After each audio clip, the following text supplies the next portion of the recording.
In Bloomfield Hills, Michigan, cheating offenses are considered especially heinous. In Brother Rice High School, the dedicated team of reporters who discover these stories are members of an elite group known as Chieftain Live. These are their stories. All right, 3, 2, 1, go.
Hello everyone, I'm Ben Moran. And I'm Julian Hermes, and welcome to the Thanksgiving episode of Chieftain Live. In this episode, we wrap up our fall sports seasons by looking at the top 5 plays of the fall.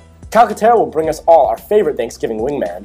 Braddock's going to pop up and rank his favorite no-shave November beards. And I'll sit down with Clayton Cram to preview the upcoming and highly anticipated hockey season. But like always, before we get into all of that, let's look at the big 3 stories of today's edition of the Chieftain.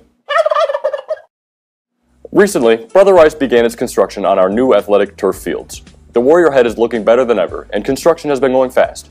This, combined with the new tracks, makes the atmosphere for spring sports absolutely electric.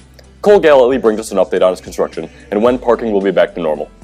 The winter brings a lot of changes, but none seem to be more exciting than some old-fashioned NBA basketball.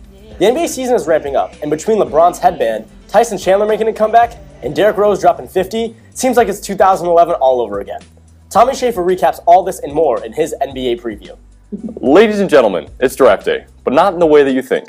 Thanksgiving is here, but other than Thanksgiving football, the real gladiator match is at the dinner table.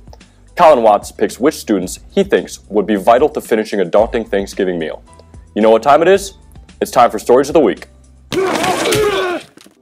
Sports, sports, and more sports. Guys, it's signing day. Here at Rice, we got 10 seniors signing all to D1 schools in their respective sports, and last Wednesday, they made it official by signing their letters of intent. My dad, for sure, has been there every step of the way for me. He's been my coach since I was 5 or 6 years old. About 5 years ago, I actually doubted that I would be here when I first came to this school. I thought it wasn't good enough. I thought it wasn't good enough to play Division I. I was settling for Division III, and then I climbed up the ladder, got better, and worked hard, and I made it. Best of luck to these seniors as they continue their athletic careers. Listen guys, I want to see Julian rip off some wax strips more than anyone.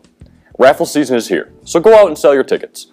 We need $135,000 to get the Super Bowl Monday off. And I don't know about you guys, but I don't plan on coming to school that day. Remember that if you want the first incentive day off, which is December 3rd, you need to sell $150. If you want the second day off, March 22nd, you need $300. Remember the last collection day is next Wednesday, so get out there and sell. This Friday, November 16th, was All School Service Day, a time when we go out into our community to help those in need. While it was cold, it was a successful day as always. Give yourself a pat on the back for a hard day's work. Open House was another successful event, as future Warriors and their families had an opportunity to be escorted around the building by current Rice students. Chieftain Live was hard at work as they interviewed the big names at Rice. Go ahead and take a look.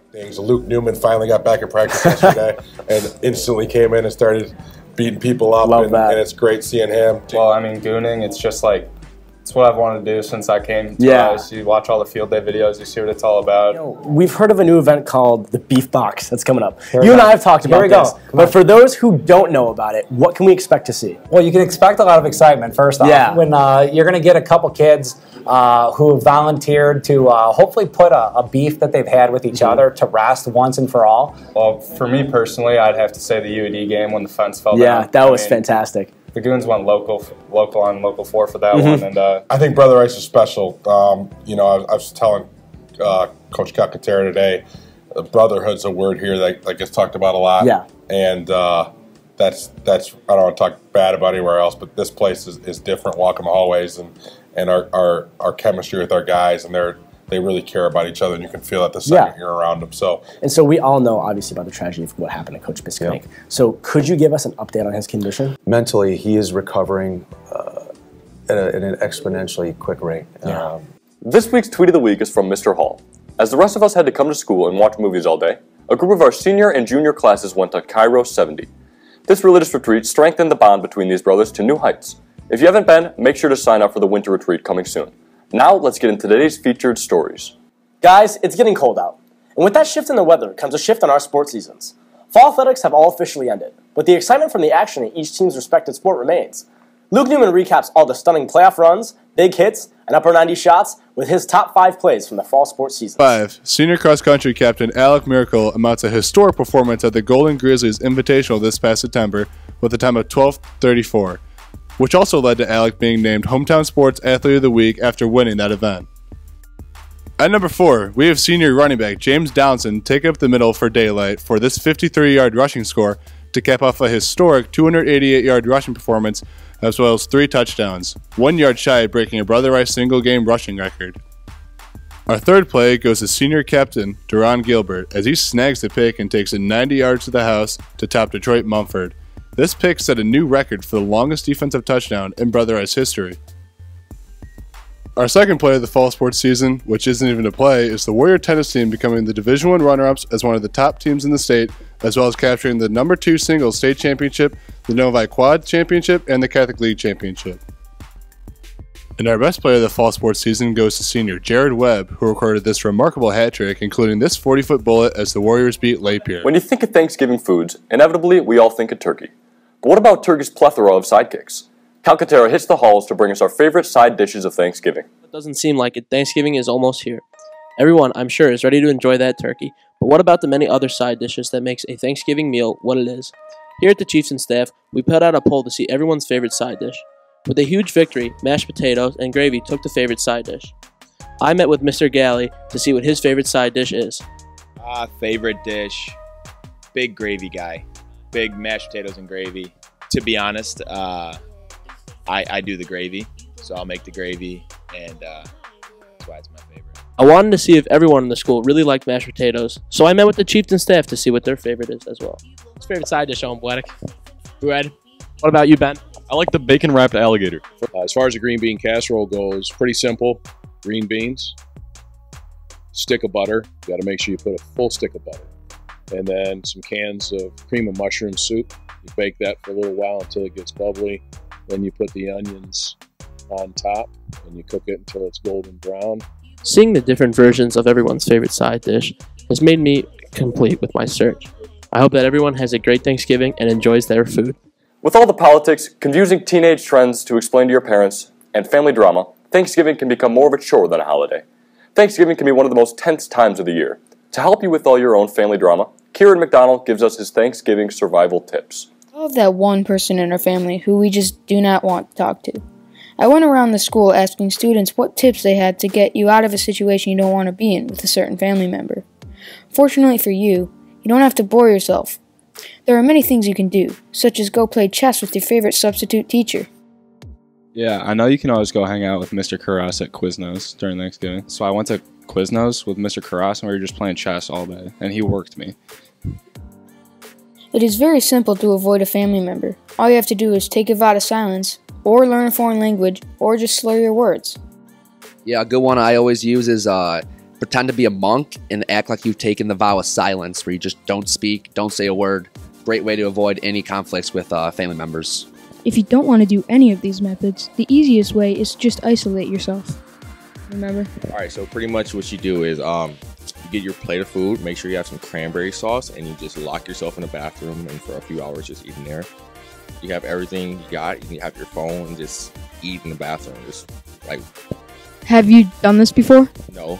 If you don't intend on getting away from anyone, all you have to do is just prepare yourself for the big dinner. In my experience, I found it's best to take a very, very long walk outside right before dinner and then go in and just eat as much as you can, honestly.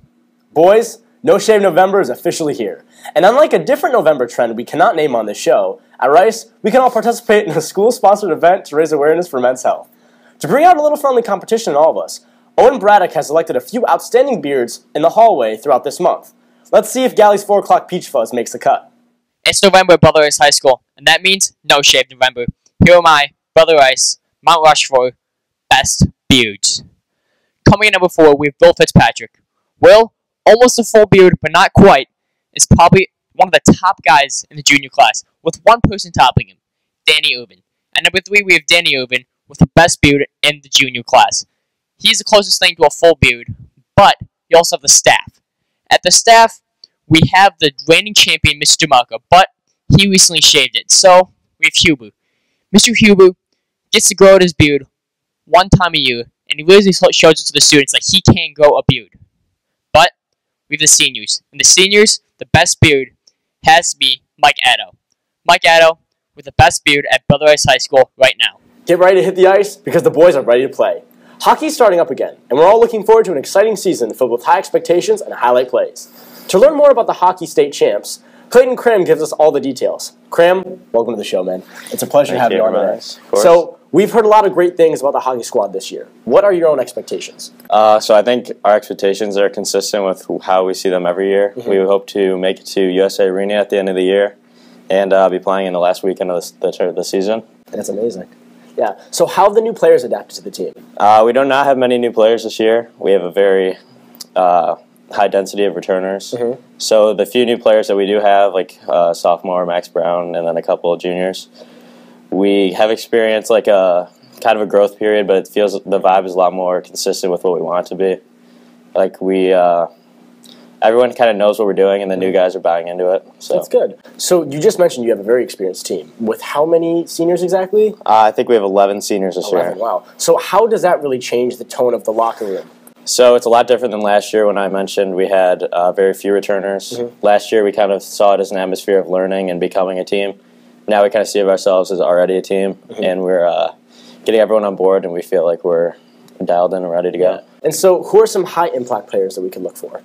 High-impact players, I would definitely say Bobby Coons is who you're going to want to look for. Mm. He's always hitting, always playing the body. Yeah. And also Ethan Nystrom's been following my advice and putting down a few Chipotle bowls every now and then and putting the pounds on. All right, Cram. Well, thank you so much for coming on the show. Of course, best luck to you this season. All right.